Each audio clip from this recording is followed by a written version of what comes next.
Hello, welcome to Building. This is Good Questions with I'm Will.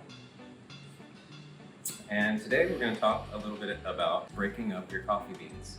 One of the questions I get is, why should I grind my own coffee at home? I'm going to talk about that a little bit, along with presenting a few accessible solutions for you. An illustration of the whole bean, beans that are just kind of crushed, and then different levels of grind. So when we're brewing, the goal is to access as much of this material that is trapped inside the coffee as possible. We want to get all those flavors out. So if we have a bean, really all we can do is use water to take flavor from the outside layer, leaving most of the coffee flavor inside. The water cannot penetrate there. So if we just break the bean to a piece, we can access that part along the break. We can get a little bit more flavor out of that. So if you follow the logic, the more you break this bean into small pieces, the more accessible all of that flavor can be. And so we have what we would consider a pretty coarse, like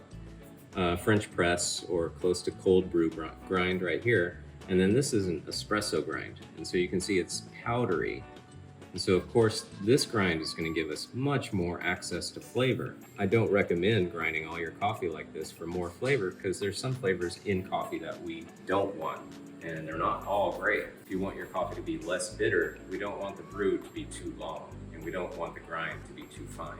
What we need to do is find a balance. Really, that's kind of a process of trial and error that we need to go through in our home brewing setup in order to finally dial in the right grind for that coffee. A few accessible options for you, for those of you who don't mind a little bit of physical work. Hand grinders.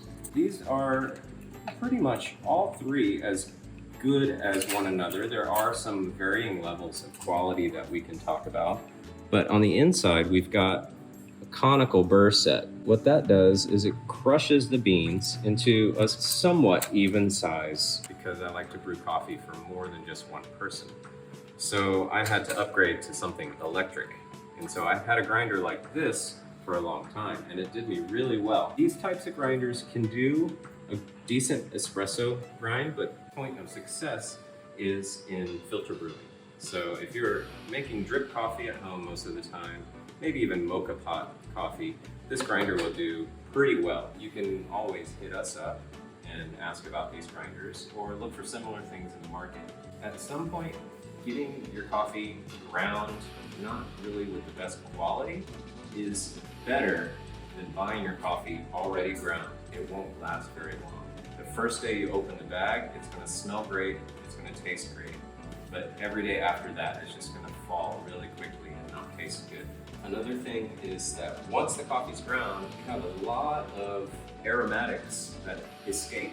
And the longer we leave the grounds exposed to the air, the more aromatics we lose. So that great smell that we love about coffee just goes away.